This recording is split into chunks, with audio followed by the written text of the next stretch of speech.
Hello everybody, my name is Dratnos, and before we get too sucked into 11.2 stuff, I wanted to make one last video here about War Within Season 2.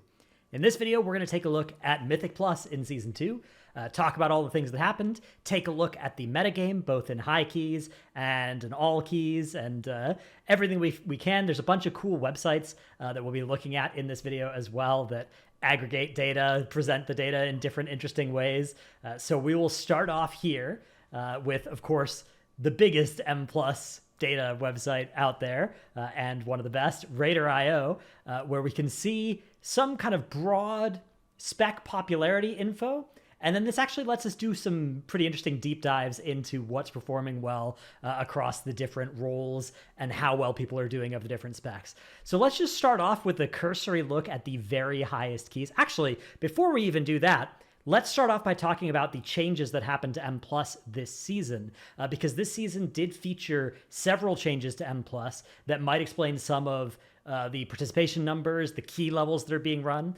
So they added in a reward for Keystone Legend, which I believe is 3,000 IO or half 12s, half 13s, which may have driven some interest in higher level keys than existed previously. Something I've always been advocating for is more cool M plus rewards. Right now, or actually for the longest time, it was basically Keystone Master and then nothing, and then 0.1% title. And if you were somebody who, couldn't realistically get 0.1% title, there wasn't much reason to go above Keystone Master. You didn't get any better gear, anything like that. And this season, Blizzard added some cool new cosmetics in between those two levels, which I think is an extremely good decision and something I hope they do more of. And also, I like that they've added more reason to do M plus even at lower levels as well than Keystone Master. Then midway through the season, they added in the Turbo Boost, which did come with, after some community outcry, a M plus side of it as well for timing all the keys at level 12 or higher. And that certainly, we can see one of the graphs that we're going to look at later will show a huge spike in participation on the week that came out. So that sort of added in a gear incentive rather than just the cosmetic incentive for actually pushing higher keys. In addition to that, they've messed around with the Challenger's Peril affix that was previously active at level 7 keystones, which I think was a huge problem with War Within Season 1. They fixed that.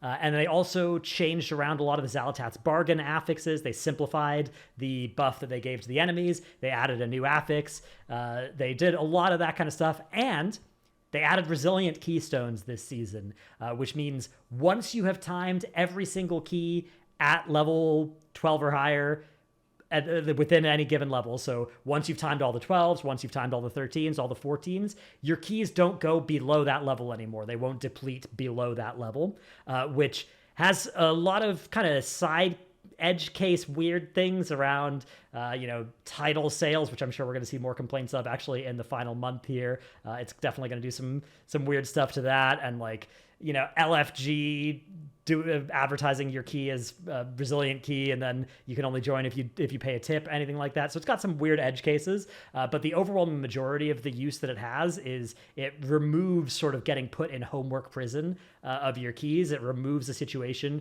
where your key goes down many levels, and then it's sort of dead until the end of the week, and you just are sort of down one person having a key in your group. And it makes pugging, if you're somebody who has access to resilient keys and you want to pug those keys, you're not going to gain a score from doing them by definition because you already have them resilient, but you're also not going to risk your keystone, so you can feel more comfortable inviting somebody on an off spec, something like that. So if we see a wider meta at the lower key levels, perhaps that's some of the explanation there, although it's hard to say. There's obviously, whenever we see percentage representation of different specs, there are like a million different explanations that could exist that could explain those things. So it's hard to ascribe it to any one thing in particular. So that's sort of a summary of the things that happened going into M Plus this season. We'll start by taking a look at the metagame now, but first, the sponsor of this week's video, this day's video even, this day's video, is brought to you by Boot.dev. That's right, they've sponsored another one of my videos. This is a place where you can go to learn how to code, which can be really, if you want to learn how to code cool different sites or tools for people to visualize World of Warcraft Mythic Plus data, that can be something you could pick up how to do from there. But if you also want to actually, get a job, get out of your mom's basement or wherever you may be, that also is a great pathway to do that, to make a decent amount of money, potentially be able to work from home, set your own hours, do something that's interesting, depending on the kind of gamer if you are a gamer, I assume you are if you're watching this video, algorithmic thinking might be something that actually comes fairly naturally to you. It also might be something that requires the right sort of learning environment to flourish in, which might be a sort of an engaging, active Discord community, a gamified system of learning how to code, which is what Boot.dev offers. So check it out if that sounds interesting to you. Link in the description. Use my code. Use code Dratnos at Boot.dev. Wow, I was going really good there, and then I kind of fumbled at the end there when I said the code. But I'm going to keep this in. I'm not going to re-record it. It was pretty good. I liked this reading of the ad. Hope you've enjoyed as well. Thanks again to Boot.dev for sponsoring this. Let's get on with the video. All right, so up first, let's just take a look at this widget here, the Raider.io. This is using data from the very start of the season up through now, weeks 1 through 19, with more than 4 million runs sampled. We can see spec popularity around M+. Now, you have to be careful reading too much into this because you might conclude that Ret Pally is super meta, but the thing is that this doesn't account for the fact that some specs are just more popular baseline, right? There are just more people playing Ret Pally than most other specs because it's a really popular spec. It's a really popular class, and it's the only DPS spec of a really popular class. So I would say you don't need to necessarily read too much into that, but you can see across all key levels some decent representation of all the different classes, with Evoker and Rogue being fairly underrepresented. For Evoker, that can be sort of explained by some of the reverse, the Ret Pally thing. There's just not a lot of people who play Evoker. Evoker has seen some very high M+, meta dominance up until this season, but even then it never really spread that far outside of the very highest level keys. There's just not a lot of Evoker mains out there. That's actually also sort of been true of Monk for a while, but Monk has been growing in popularity over the past little while. And Rogue actually is one that's sort of been declining. It feels like a lot of Rogue mains I know are now former Rogue mains. I guess sort of myself included. I went from Rogue to tank. So yeah, again, this doesn't necessarily tell us too much about M+ balance this season, because a lot of this can be explained by potentially class popularity, which here's a graph I found on Reddit from 5 months ago that I'm not sure what the sourcing is from this, but class popularity from player data somehow. And I find this somewhat trustworthy because it does include the adventurer class, which is in the data files, but nobody's supposed to be an adventurer. But this being there, I think makes me think there's a good chance. And this also lines up with what I'd heard, and what I thought of Monk being one of the least popular classes. But now Rogue down there as well. I don't know if that used to be true. And Evoker being of course, the newest one, but also I think not catching on in the way that, say, DH did into the mainstream of the player base. A lot of the comments that I've collapsed here were complaining about Evoker's lack of being able to transmog and stuff, which is definitely a problem for that class as well, and how goofy they look. But yeah, Hunters, Druids, and Paladins just extremely popular in the game overall. So let's take a look. This is all M+ levels. Let's see what happens when we go to level 12 and up. Now, again, remember, 12 and up is going to include still a lot of everybody, because if you were just any class, even if you weren't really an M+er, even if you were an M+er on a different class, if you wanted to get those dinars to be able to buy M+ trinkets, you did need to do every single dungeon at level 12 or higher midway through the season. But you can see here, Ret Pally actually gaining a little bit in share compared to the all key levels thing still. And then we're starting to see some outliers here. This is Vengeance DH at 6%, the second highest overall spec, and the highest tank by a lot. And then Disc Priest at 5.8, the third highest overall spec, and the highest healer by a lot. And then we have some DPS options here, all around 5%, except for Resto Shaman, another healer at 4.7. Let's move this up to 15 or higher, which is the highest level that this widget will allow. And here we can see that the metagame becomes even more polarized, as always. It will always do this, right? At any time the key level goes up, the metagame is going to look more skewed. We can see Ret is no longer the most popular spec in 15 or higher keys. It's now VDH, and then we have Unholy, Disc, then Ret. then Balance Druid, then Arcane Mage, and then we see a medium-sized fall-off before we get to Resto Shaman and MM Hunter, and then nothing else is above 2.5%, where we see Ellie actually, 2.4, the next highest one, Havoc at 2.3, a lot of stuff then in that 1 to 2% range, and we have a couple of very, very low representation specs. The specs that are seeing almost no play are Preservation Evoker, Survival Hunter, both at 0.2%, and then Sub Rogue at 0.3%. How does this line up with the very highest level keys? Well, we can take a look at just the very highest level keys here, and we can see Vengeance Demon Hunter dominance here. Every single key except for one Monk player in the top 40 here is done with a Vengeance Demon Hunter. On the healer side, things are looking a little bit better, but it's not actually that much better. There's one Paladin, he just shows up in like 40 of these runs, Elismir there. There's one Resto Shaman, only showing up paired with this Monk. And then we have a couple of healers that are sometimes playing Resto Druid. Here we've got Roybin and Hot Dog Susie on Resto Druids. Those are the only two Resto Druids that showed up here, and then the rest are on Priest, almost always playing Disc Priest. The DPS side of things, by far the meta comp here, you'll see there's actually 2 Rep Pallies represented in the top 40, both from playing with Onwo, so over on the Chinese servers. Different Rep Pallies, though, but both playing Rep Pally. But aside from that, no Rep Pally, even though it's the most popular, even at the 15 or higher thing. So yeah, Rep Pally, super popular, actually pretty good at M+ this season, definitely works as the key level goes up. But we're still not seeing too much of it actually in the very highest, in the world first keys, anything like this. We're still seeing this meta comp here of Arcane Unholy balance with 1 or 2 swaps being, in fact, one swap. One swap from that comp is every single group in the top 40, except for this team, which is playing this physical composition. This leverages the Monk Mystic Touch combined with 3 physical damage dealers, the Feral Druid here actually, instead of the Balance Druid. So these specs all do primarily physical damage and are buffed up by both Mystic Touch and Battle Shout. And then, of course, Mark of the Wild and Sky Fury also benefit them. If you compare that to the raid buffs that are here, Chaos Brand wouldn't help these guys very much at all. Arcane Intellect wouldn't help them very much at all. So it's pretty cool. We're seeing this sort of divergent, different comp entirely, not just swapping out one person. There are a couple of groups that have been doing this. This is the most successful one. There was one in the MDI as well. And Monk are getting a buff to their buff next season that might make this a very powerhouse strategy to employ an all physical damage dealer comp. The thing with that comp is that it's fairly restrictive. There's not actually a lot of specs that do pure physical damage compared to the amount that do mostly magic damage that would slot into, a Vengeance Demon Hunter comp, specs that benefit from Arcane Intellect, for instance. I think there's more specs that benefit from Arcane Intellect than benefit from Mystic Touch, and way more that benefit from Chaos Brand than from Mystic Touch. So it might be a fairly small set of specs that you can swap in or out of the physical comp, but even this season, it actually looks pretty good. If we look on the next couple pages, still things are looking pretty locked in here. We see our first Prot Warrior here in run 85. But one thing we can do is we can actually look at scores.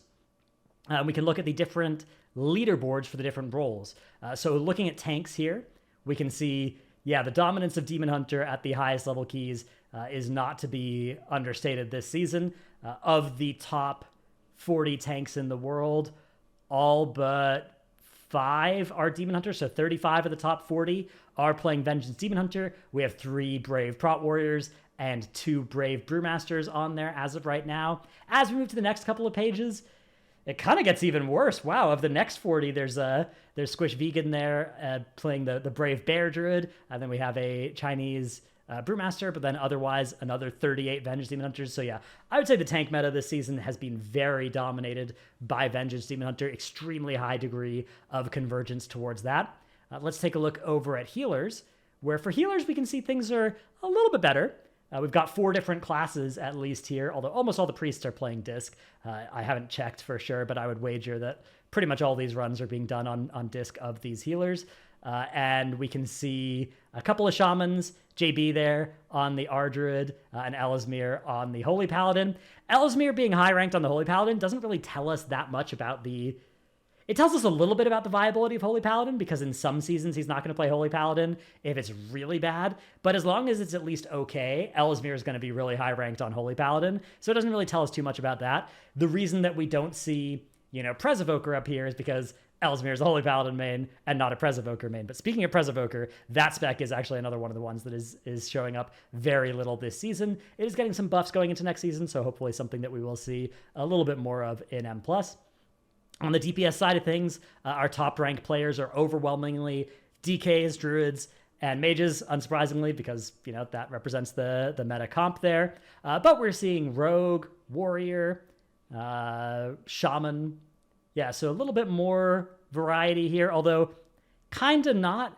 If we count these three as the meta specs, right? How many off metas are there on this page? I mean, it's still only 1, 2, 3, right? So, there's a Paladin. There's 2 Paladins. So 5. Okay. As we move on to these next pages, things get a lot more colorful. We start seeing Brave Windwalkers and more Shamans, Havoc DH, so Warlock. So a lot of things are succeeding at the highest level of keys. The players playing these other specs, right? If we're looking here at, say, the 100th ranked players, these are still 20s and 21s, where rank 1 is 21s and 22s. So we're talking about 1 key level lower, where the best versions of these other specs are performing. But there's definitely still a lot less of them playing at this level. So I don't know. Overall, my take on the M+ meta this season is it's okay in terms of how much you can succeed on any different class. The tank side of things, I'd probably give like a D for tank balance, a D+ maybe. Healer balance, I'd give probably like a B minus maybe. Resto Shaman's good, Priest is good, and then the other healers aside from Pres Evoker are, in my sort of subjective opinion, they're close enough. It's just you're not seeing a lot of people playing them, but they're definitely still quite good. And then the DPS balance, also probably like a B or B minus. Obviously, this looks pretty monochrome, but it does this most seasons, right? If we change this to season 1, for instance, things also look pretty monochrome here. And in fact, even more monochrome on the tank and healer side of things. If we switch this over to some of the Dragonflight seasons, we can see, yeah. So, when you're grading on this curve, things look a little bit better, right? Things aren't as bad as you'd necessarily. It's always good to remind yourself what previous seasons have looked like. This was, of course, the heyday of the Og Evoker God comp when it first came out. Here is a historically good season, Dragonflight season 1. You can see this is what it looks like when they really get it right with making a lot of different stuff possible. And even here, there's only 1 warrior of the tanks here. This is an interesting season, actually, Dragonflight season 1, but this isn't the season we're here to talk about. Let's take a look at some more different tools here. So this is a pretty cool site. This is Mythicstats, and this sort of shows us how the season developed here. And you can see the combination of arcane buffs and arcane becoming more in people's sort of in their vision, right? Something they knew about. You can see here the combination mostly of the buffs, but also I think it was sleeper good even in these previous weeks. But yeah, at the start of the season, we saw obviously in the first few weeks just a large amount. You always see a lot of diversity in the first few weeks, right? Here's the first few weeks of the previous seasons. You'll always see a lot. This is season 4, so it doesn't really count, but season 3's, you'll see a lot of different stuff. Here you can see where Augmentation Evoker was added to the game. But yeah, you can see there's always a lot of stuff at the start of the season, and then typically it converges towards the end of the season. Dragonflight season 1, a bit of an outlier and not doing that. This time around, Balanced Druid was on everybody's radar and was great. Continued to be on everybody's radar and continues to be popular up through now. This most recent week looks a little bit more balanced than before, but that's just an artifact of the fact that I'm recording this midway through this week, so there's not as much data this week and there's not as many high keys done, so you can ignore the fact that it's not like anything's changed here or anything. Once this week is done, it will look like all of the other ones. So yeah, Balanced Druid grew in popularity, Mage shifted from Fire to Arcane, and grew in popularity. Unholy DK started out actually quite unpopular, potentially people not playing it very much in Raid this time around, so a lot of the players who are M+ and Raid players switched to their Unholy DK after they were finished with the Raid sometime in the middle of the season. That kind of thing could be part of what's explaining this here. This is from the top 2,000 M+ keys each week as well. It's worth saying, so you can see the average key level that means over here in this column. And then, yeah, the tank side of things, this is, again, VDH was known about pretty early and has been very suffocating for tank balance, tank diversity. And on the healer side of things, Resto Shaman has held its own in here, but pretty much every other healer. Yeah, maybe the B- I gave to healer balance is a little bit it's a little bit generous because from my subjective opinion, I've played as and with some of these off-meta healers, but not in as high keys as this. Actually, I haven't done very many high keys this season, but in, like 14s and 15s and stuff this season. They've felt totally fine, but that's also probably possibly an artifact that I'm just not very good at disc, so if stuff feels as good as disc to me, it's maybe just because I suck at disc. So yeah, maybe healer balance is worse than a B-. It's definitely better than tanks because there's at least 2 options, but yeah, definitely not looking great. Then over here we have another interesting measure as well here, the Gini coefficient, which is actually a pretty cool measure of inequality that you can. This is typically applied for income inequality across a population in the real world, and the basic idea is this coefficient shows how much of the wealth is concentrated in the top few people, right? So if all the wealth in your country was held by one person, the wealthiest one person, that would give you the worst possible Gini coefficient of, I believe, 1,000 on this metric. I'm not 100% sure on that. And then if it was equally held by everybody, I think it would be 0. And obviously it's, this season compared to last season, we're doing a little bit better than last season on the overall coefficient here. The DPS side of things, about the same. And it's actually better on tanks and healers than last season, and then slightly better on overall. So most of the reason it's better is not the DPS. The DPS balance looks about the same as last season. And even though we have a pretty lopsided tank meta, it's better than Pallytown was last season, and it's better than Disc was last season in terms of being a little bit more diverse than that. So I guess at least an improvement there compared to Dragonflight Season 4. Before, I think this is pre-patch range here or something like that in this area. But yeah, compared to that season, we're doing a little bit better, it looks like, as well, than a lot of those weeks. Compared to Season 3, doing a little bit worse than Dragonflight Season 3. Better on the tank side of things, but worse on DPS, and definitely worse than on healers. And then, we're doing much better than these weeks with the God Comp, at least. So that's nice. But yeah, overall, pretty one-sided meta here. I don't know. I struggle to deduct too many points for this season's balance choices because, I don't know, it does feel like qualitatively in the keys that I've done and seen, a lot of stuff works and is fine. And, compared to some of these seasons, especially compared to the AUG seasons, it feels like you are griefing less if you deviate from this.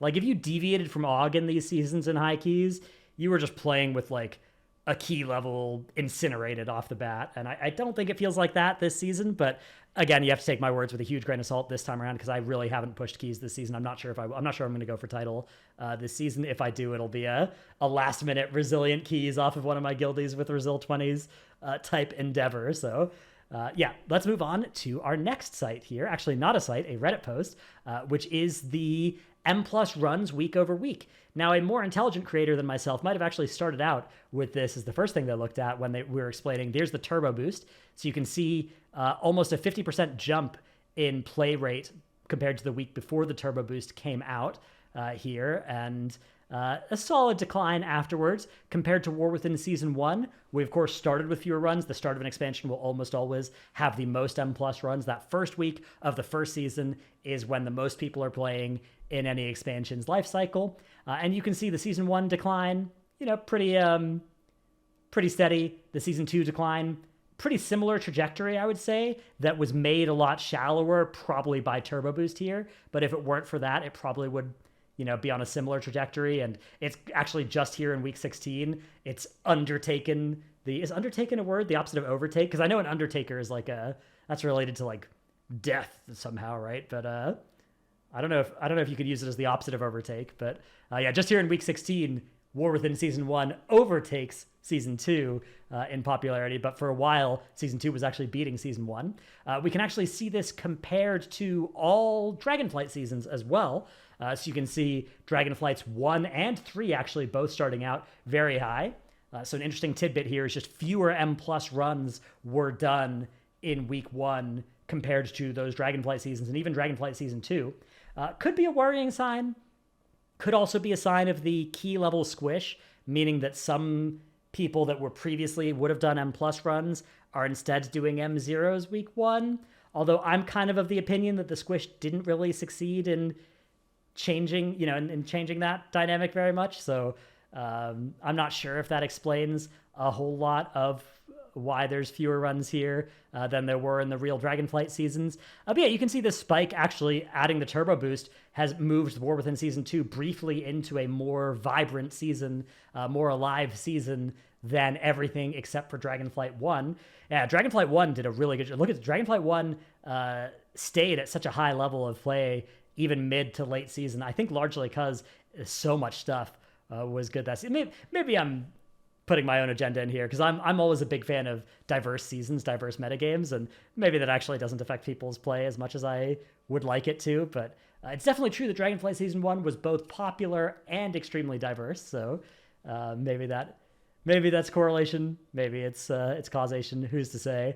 But yeah, okay. And then you can see this trajectory here as we get to the end of the season. Season 2 is definitely tapering off here. Okay, let's take a look at Archon as the last site that has some interesting tidbits to glean here. So this is their data-generated tier list. They've got one for each of the different roles here. And I've switched this to high keys from the default of 7 to 22. Now, it's a little bit tough to say exactly what high keys mean here. They actually have an FAQ here that says, how is high keys data sampled?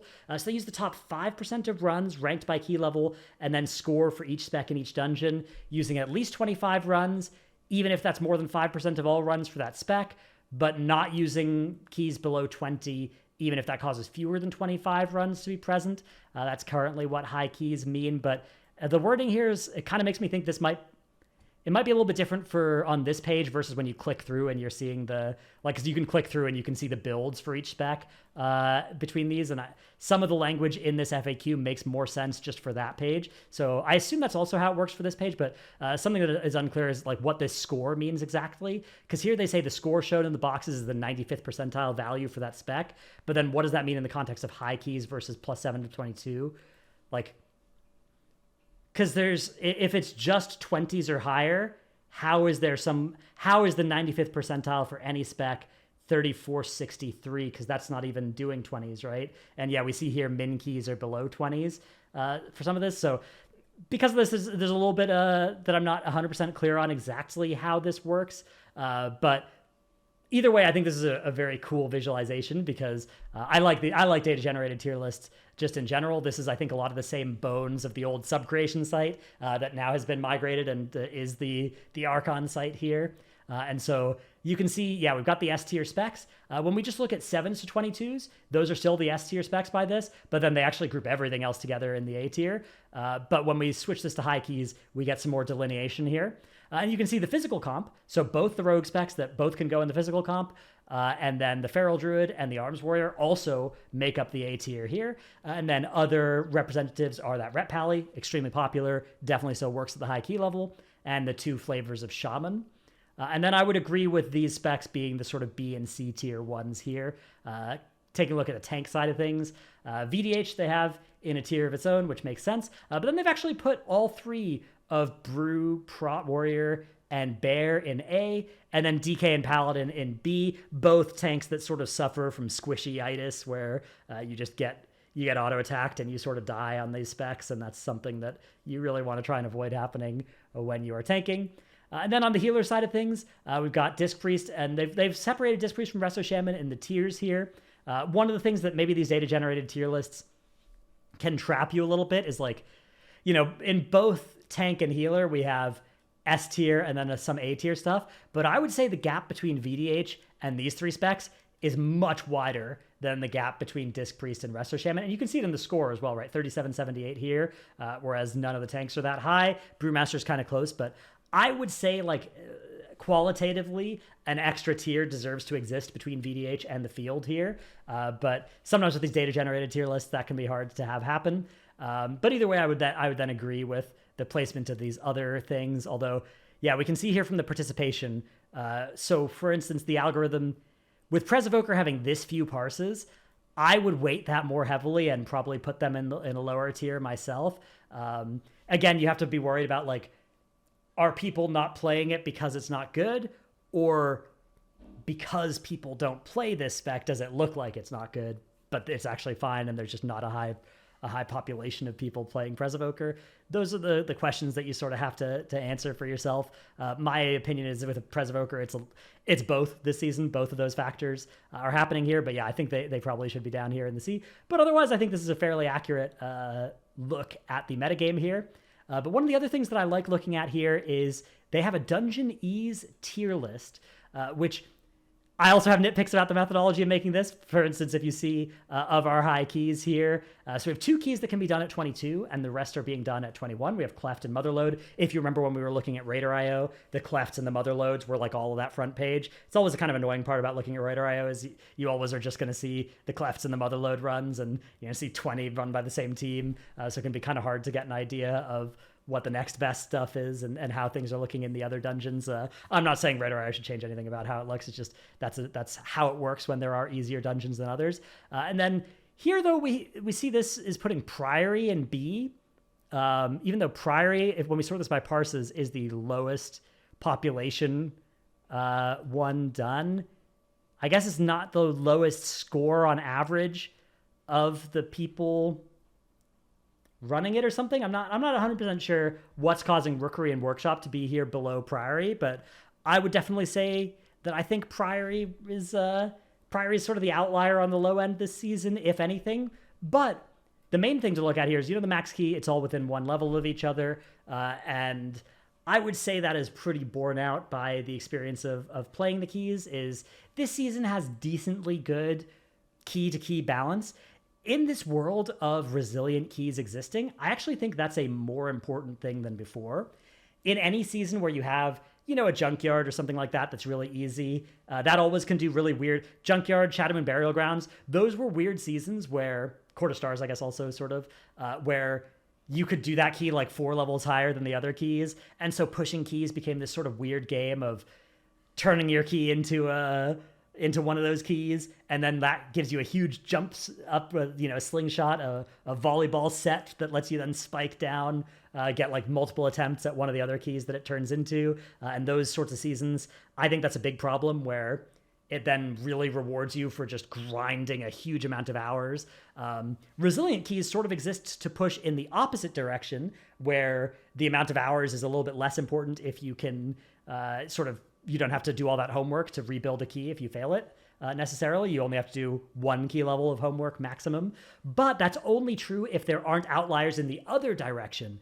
So as long as we don't have, King's Rests, Vortex Pinnacles sitting in our dungeon pool. Because if you imagine there's a key here that has a max key of plus 19, that actually would be a huge deal, because it would mean nobody can get Resilient 20s, nobody can get Resilient 21s.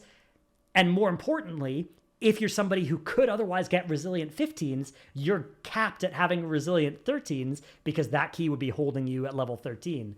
So in this world of Resilient keys working the way they do, it's actually really important, in my opinion, that Blizzard simultaneously avoid outliers that go multiple key levels up and outliers that go multiple key levels down than the field. So that's sort of an observation about the metagame going into next season. I will say, if Blizzard wants to counter that a little bit, they can make Resilient keys be awarded once you've completed 6 of the 8 keystones at a certain level, something like that, 4 out of 8 keystones at a certain level, giving you Resilient to that level. That would give you a little bit of a safety valve in case you accidentally make a King's Rest again. The other option, of course, is just balancing it mid-season, which Blizzard have been pretty good about in recent seasons, but of course is always a question mark going into a new season. Even, I would say, this season, a dungeon like Priory should have gotten more attention mid-season, but overall, we can see things worked reasonably well this season. And I would say, again, the data-generated tier list has made the dungeons go into all the different tiers, but if we were rating the dungeon ease qualitatively against other seasons, I'd be pretty inclined to put Cleft and Motherlode in A, and all the rest in B, with maybe Priory in C, maybe in B-, something like that, right? But like, compared to previous seasons, I don't think we're looking at any huge outliers in either direction of how easy they are relative to the other dungeons, which is a really good thing, again, in both directions. Anyways, hope you've enjoyed this video. I know it kind of was all over the place, a little bit of rambling about various M+ things and the metagame and stuff. Please let me know what you think anytime we do any of these sorts of statistic-y looking videos as well. I'm sure that I've made some bad sort of assumptions or extrapolations from these data. So let me know in the comments below what you think about all of this. If there's other tools as well than the ones that I looked at that you think are cool M+ data visualization places, please link those as well. And thanks so much for watching. See you in the next one. Bye.